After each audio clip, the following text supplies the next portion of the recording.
Welcome, Toni Cogdell. I got it right this time. Remember, I used to call you up and drive you You mad. did. You How have did. you been, young lady? Good. Busy. Busy. Wow. Wow. Is that the new material? Yeah. There are loads in progress paintings, but I've finished a few of them. Um, Okay. Looks delicious. Oh, wow. so I like I've been very keeping much. them under wraps, but I wanted to send you some. Actually, you've got a WhatsApp message on your other WhatsApp All right. with some Well, I won't images. hold back anymore. I mean, I welcome to the Aurum family. It's been amazing. First, 3 months really. We're very Nubian, but with great old school ideas and a new model in this great gallery. And my partner first, kind of says, check this lady out, and I'm just like, okay. And it's like, oh, what? Bristol? Wow, okay. I was pleasantly surprised because, I think there's a lack of female artists, but it always seems that you've got to really dig a lot deeper. And especially we spoke about this, that it's a very kind of a very male world sometimes where, in contemporary, it kind of becomes a little bit hype sometimes. And I feel that it's tough to be an artist anyway. You know what I mean? There is a fine art element to your stuff, which I love from the beginning. And it really is kind of like, there's a form and function in the work. There's like a real melancholy and a little bit of mixed medium going on that I'm seeing with a lot of wording that's kind of hidden. Can you just tell me a little bit about the hidden message behind this stuff? Yeah, Is it a absolutely. random thing, or is it something like, right, I've got this idea about empowerment or whatever? It's intuitive. That would be the main thing. And I've always felt that there's always been one figure, and I've always felt that it was about sort of going into the human psyche, I suppose, and all the big emotions that we have.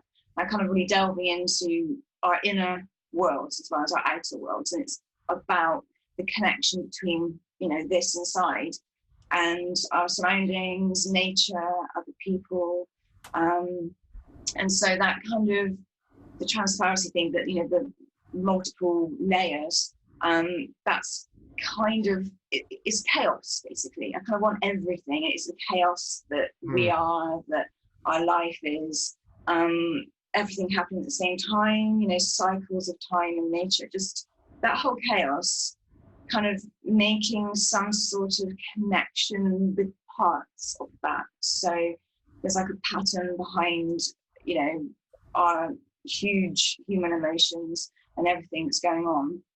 Um, and so my process is just kind of starting with everything and then slowly making some sort of connection.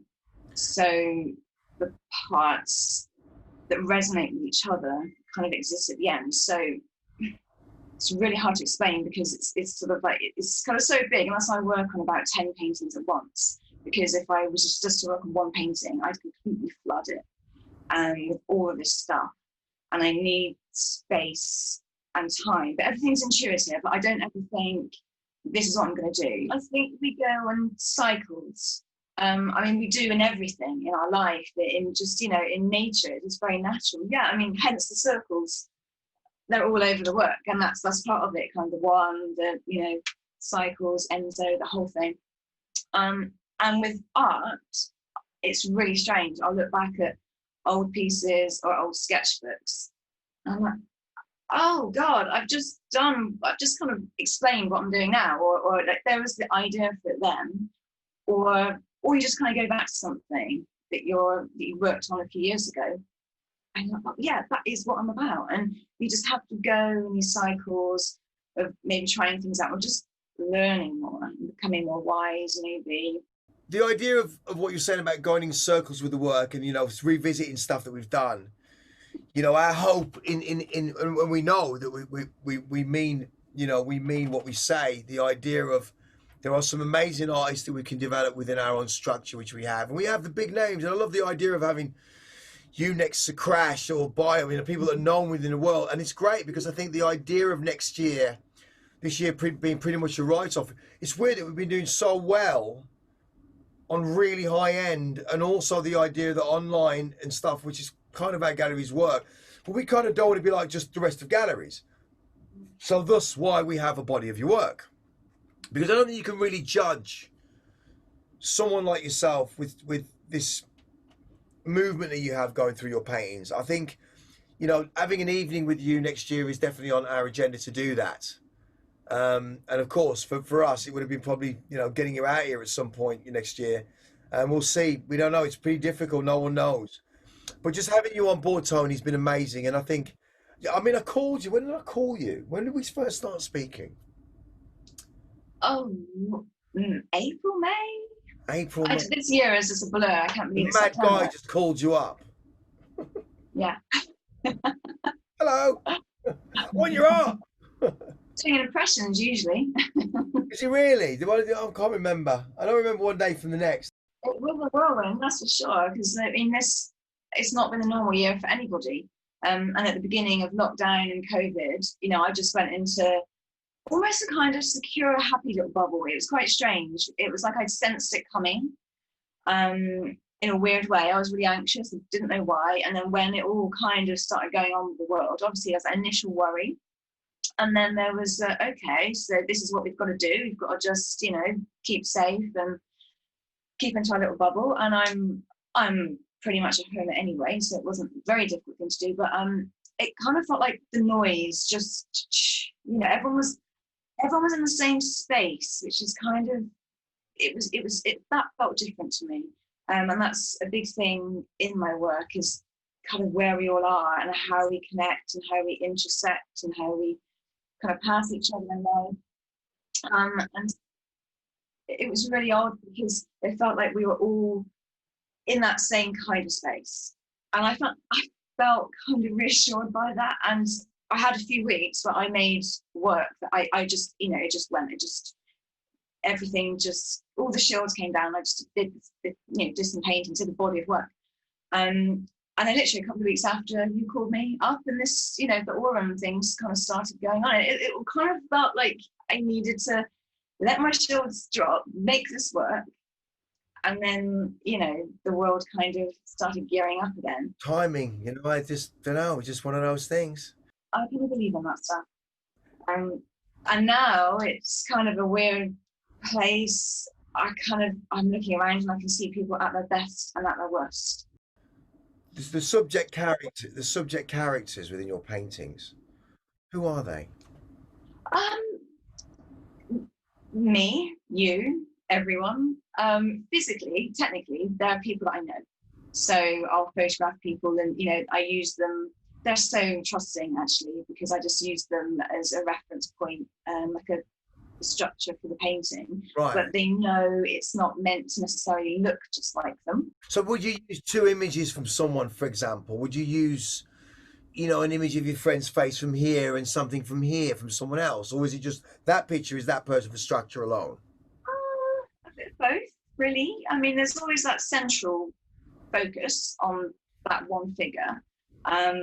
But then, yeah, there'll be different elements coming in. And I don't want to kind of be a slave to the photos. So I use photos. It's just basically easier than having someone sat here in the studio. And, you know, the way I work, it just... It's not the 18th century anymore, you know what I mean? Like, but, you know, that's my paranoia coming out, actually, because people used to always say, oh, God, you work for a photo. Yeah, I mean, it's a reference point, and it's all stuff going on in here. You just need something to focus on, to, you know, to have a starting point.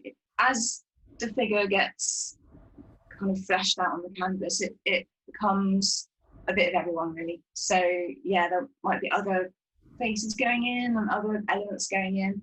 Well, right, I'm going to fire a few quick ones for you. So quick answers on the rebound. So Toni Cogdell, contemporary artist, Bristol based, working on canvas all of your life, pretty much, since you came out of school, college. Yeah, pretty much canvas paper. What is your weapon of choice? Sponge brush, paintbrush, oil, what is it? Come on, there's got to be something. No, I can't. If you'd have asked me 10 years ago, I'd have said oil, and I'd have gone on about that. And now, genuinely, I can't say. I start with acrylic, really loose paintbrush, maybe charcoal, pencil, something like that. Spray paint, go in with that, go in with collage, Everything. maybe some more acrylic oil at the end, usually. They all have their place and they all rely on each other. So again, it's a different kind of emotion that moves them. I need to be in those different spaces. So at this point in the painting, okay, you know what, I want to get like really serious and flesh the stuff out and the paint's going on. Yeah, no, I've lost it. It's lifeless. I don't know what's going on. Right, get the spray paint in. Come on, spray this up. Let's, cover areas and let's get some lines going in. It's all about, for me, making these marks. And if I'm always fighting against the figure in a way, which is bizarre because, it's what I do. But if I feel it's suddenly, this is a painting of a person as we see them, I'm not interested. So it needs to be about what's in here. And what's out there and how that connects. So I need to go back in with whatever it is, collage. Okay. My next question then would be. That was a long answer. My next is a long answer. I'm gonna give you another question. So, the studio you work in is a home. Yeah. Yeah. So choice: silence or music. This isn't a short answer. It's got to be. You've got to give it to me in a really contextualized answer. When you're painting, when you're feeling that, is it something for you where? Because for me, if I get an area of silence, I've just got to have to have sound. Yeah. If it's technical, I've got to tape something out. Maybe I'm okay with it, or I've got to use a sander to do something. To do a wood, to shave it a wood, fine. But when it comes to the actual art, I've got to have sound. I'm going to say both, but mainly music. Mainly music.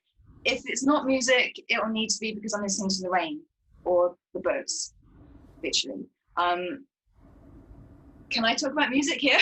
Because that's a massive... You can, but don't start open that can of worms. But okay, yeah, no. I mean, I can lead you in with this. So the other day, I was listening to Jaco Pastorius, which is a bass player, which led me to one track in particular that stood up, and I'm like, oh gosh, Joni Mitchell. And I hadn't heard Joni Mitchell for a long time. But then when I listened to Joni Mitchell and I looked at your work, I'm like, really suits it. It's that kind of like, I don't know. For me, I've got my melancholy. I love Joni Mitchell. I used to be big in the 80s. I used to be really listening to what she was doing and the revolution, all this other stuff. And you might be completely different, you know what I mean? But I just thought the melancholy of it, I think. So yeah. No, she's in there. Joni Mitchell, long time. Yeah, absolutely, she's in there. Basic bottom line is anybody who means it and makes it into music, I love. But if you give me a really great bass sound, maybe a bit of piano, voice and lyrics, then you're there. So Bowie, nice. David Bowie, Foo Fighters, Goldie, Florence and the Machine. The three that I'd say have really stuck by me for the last 20 odd plus years. Jimi Hendrix, Tori Amos, and Massive Attack. Nice. For those three, like if it's all just, if I need that instant, I go to one of them. It's the stuff you need on the circle. Okay. Well, that's really, that's really good. I mean, I listened to live at Roseland Portis, which was lovely, which got me into the zone. And Hendrix has always been a thing where I'm laying it down. Yeah. Hendrix kind of takes me home. Like if I put Hendrix on, I feel I'm just home. I'm who I am. Tori Amos takes me to that creative place. Okay. And Massive Attack just give me that kind of wall of the inside of my brain. I'll tell Delge when I speak to him, Toni Cogdell's in your brain. He'll start flipping out. Well, listen, I'm going to love you and leave you. I think it's amazing. We have such love for you at Aurum Gallery. Thank you. No, it's been amazing because it was like the missing link. I was holding back a little bit, and like we had a couple of conversations, and it was almost like you gave me the floor and said, go on, do your work, and that's what I've been doing. So hopefully, the next few years, I'll finally do the work I'm meant to be doing. So exciting days. We're big fans. God bless you, Toni. Thank you. We'll You speak. too. Take Have a care. great day. Bye-bye.